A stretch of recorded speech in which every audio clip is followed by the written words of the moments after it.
Okay, here we are at the Whopper.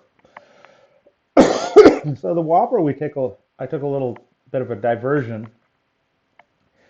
from, say, the cool guy adjustable fixtures type of thing, and this is configurable, but it's a little bit more of a pain in the butt to configure.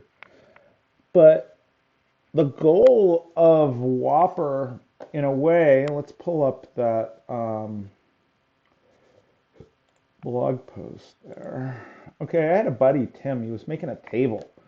So you can see this table and it's set up on the Rhino cart. And this is a perfect example of what I talk about, getting more from your tooling is that, here's what something someone could spend money for their frame fixture on, but then it also does quality pro metal fabrication stuff pretty easy. And this is a real investment. Um, I I it's just if you're gonna be putting the money into making bikes, put make sure that money can be used for something practical. Maybe makes you some money. At least you can make some handrails for around the house or some quality shit. And that's one of the best reasons to use a weld table type frame fixture is just you're gonna be getting so much back. Now, we were fixturing this up, and you can see we've just got some clamps and some pins. We had a drawing and everything like that where we knew the angles and such. But it occurred to me that that whole sine bar cosine bar thing is built right into the table. We already have known angles, so if I pin out in these locations, I get these angles. I just made a quick little calculated thing of a 10 by 4 is a 68.2 degree angle or whatever that's reading. I can't see exactly. And if you wanted to get in between, you could choose your angle and the pinouts that you wanted to use, and it would calculate the sine spacer or the spacer that you'd use against one of those blocks. And here's a calculation of that. And here's an example. I wanted it, let's say, a perfect 20 degrees just sitting on my table. I'm putting a 1, 2, 3 blocks in there for expediency, just because it makes things stable. But then I put a 173 spacer in there. And at 4 by 1 spacing with these 1-inch pins, that's 20 degrees 0.001 or something like that. It's an extremely accurate setup. And, we were working on this. I thought of this calculator and everything like that. After the fact, it would have been nice if we had had this figured out ahead of time. But it occurred to me, like, well, this could be used for a frame fixture too, something that used minimal tooling on the table. And you can see here's the Whopper fixture. Let's go into the solid model for that. Okay, so you can see here, if you are making something, I mean, right here, we're just raising up. These red blocks are the spaced settings. Like essentially those red blocks would be cut on a mill to the right size. You'd have a pin on your 80/20 bar. You'd have some things set up there. These would be correctly, this one, the lower head tube setup had to be known in reference to that pin. But otherwise, we just use these red spacers where you see them on the thing. Like, look at that. We're separating it like 2, 4, 6, 8, 10, 12, 14 inches apart. We're setting these up. And there's a lateral setup here. So it's taking two spacers, one on each end, to produce not only the angle, but the lateral setup. It's same thing over here. There's a spacer here and a spacer here, not just one, because we don't want just an angle. We want a lateral placement of the axis. And then we just clamp it down. Um, I'm not showing the table clamps here. on the on this end. This is one bolted together structure that we have a known distance from the axle centers, and these red blocks are cut out. Now, the goal here wasn't to design something that's quickly set upable for, a builder that's building 3 frames a day type of thing. What this is meant to do is, find what is the absolute minimal tooling you need to produce to make a bicycle frame, given that you already have a weld table in front of you. Now, there's people in high schools and colleges that have weld tables there. There's plenty of people that work in metal fab that have a weld table there. And if they did, and they just wanted to make one bike according to their design, and they were fine with just some minimal tooling and just taking some blocks and cutting them on the mill fairly precisely, that's what this could be. And this was really interesting because I've never seen anybody do this. Just what is the basic thing? And yeah, you've probably seen people make some crappy 80-20 crap on YouTube or whatever. But the thing is, this is one of the most rigid tools for doing that. You're referencing this beautiful surface that's flat or within aircraft specifications in general for flatness of a fabrication table. And the tolerance stack up is very small, especially if you calibrate for your setup and everything like that. It is remarkably efficient. Now, it relies on calculations. Let's see. Okay, so, we start, of course, as we always do, with our driving parameters. And these are the driving parameters that I've come up with in general for a bicycle fixture, right? So we want a little bit more maybe for a bicycle, but for the fixturing that we'll need, we need to know these things, right? And it's a little unfamiliar. All my tooling essentially uses these as driving parameters. And this was for this bike, I think. Oh, this is MiG 31. And if you have this information, you enter in, and then, so then we calculate the head tube axis and we know the angles and these locations.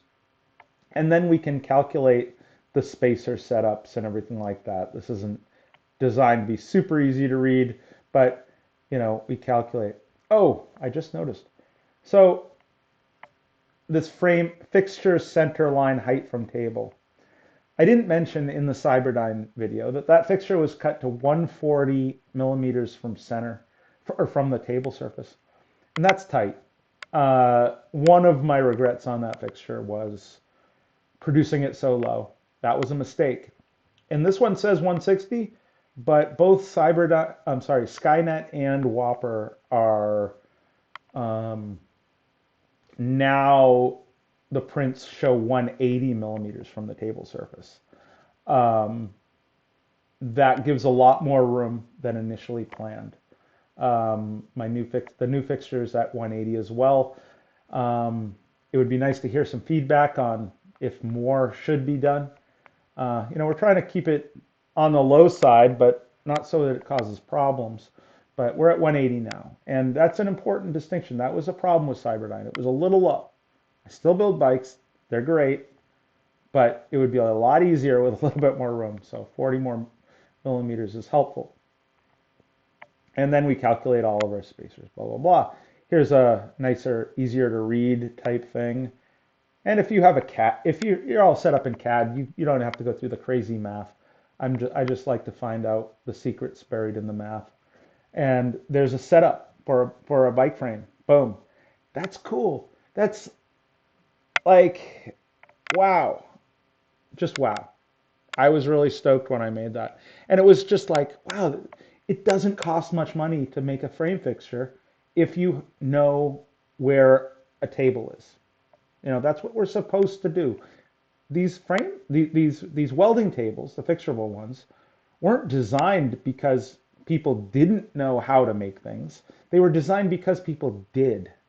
They saw that if they have a raster on a surface, they can do incredible things. And the bicycle world needs to realize that a lot of people that were a lot better than them at making stuff have already figured this shit out, right? We don't have to reinvent the wheel every time, and we can actually make sure that, you know, let's say your fixture isn't the most convenient to use, but if you've got it sitting on a welding table, that welding table is going to do a lot of stuff for you. You can build some tooling, you can build benders on it, you can build mitering setups. It's pretty cool. And let's go in there. Let's see some setups. Oh, here we're showing it with the clamps. And then of course, oh, and that's a different lecture. Okay, cool. Let's jump back to the solid model. I don't think there's a lot to say about this fixture other than, we're leveraging store-bought angles from 80/20. Um, we're trying to keep it as store-bought as we can, try to make it easy. You're still going to make pins or cones. Still similar setup here as we did on the Skynet. Maybe we increase the size of that.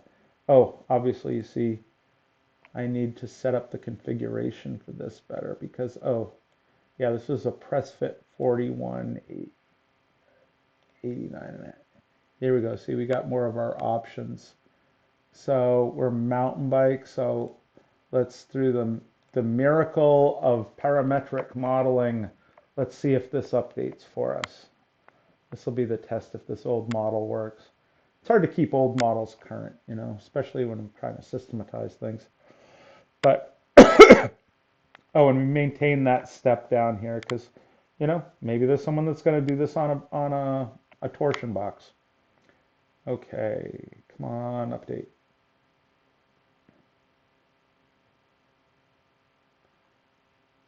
And also 80/20 is so straight. It's so straight. There, beauty. Look at that. Don't you love it when a model updates correctly? All right, so we got that. Look at these rails, how efficient they are. We're just bolting down using these brackets. You don't even have to do anything crazy, just clamp them in the right place. That is an efficient fixture.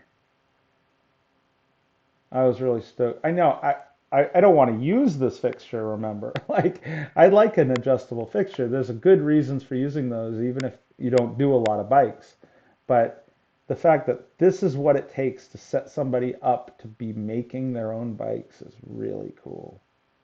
There's not a lot of work here. Maybe the cones in the tower, maybe. Anyway, cool. So that's the WOPR. Okay, I think today I might be giving it a rest. It's been a long day. And also there's one thing I want to do to the Skynet 2 before I show where I'm at with that. I'm not exactly done with that fixture, but it's coming along, and I would really like to show it off before I start cutting metal or having metal cut for me. Okay, so yep, I talk a lot, and hopefully this series has helped some people see things in a different way. And that if you notice, all of these fixtures that I'm doing are based on breadboards. Whether you have an optical breadboard around, you can make that work, but preferably a welding breadboard. I haven't even talked about getting small sections and building tooling like for handlebars and forks that you can carry over to the milling machine, do a miter while it's in its welding configuration because the shit's so rigid, and then bring over to your welding table and weld it together with almost exactly the same tooling. I mean, do you want to be making tooling on 16 millimeter steel, or would you like to do it on 1/4 inch aluminum? It's kind of your choice. And yeah, there's a cost, but the thing is, we're trying to pay the money once on the front side and leverage it continually, not keep paying for another piece of aluminum that sucks until you build another sucky piece of aluminum. Hopefully we get better. Okay. Thank you very much. Stop recording.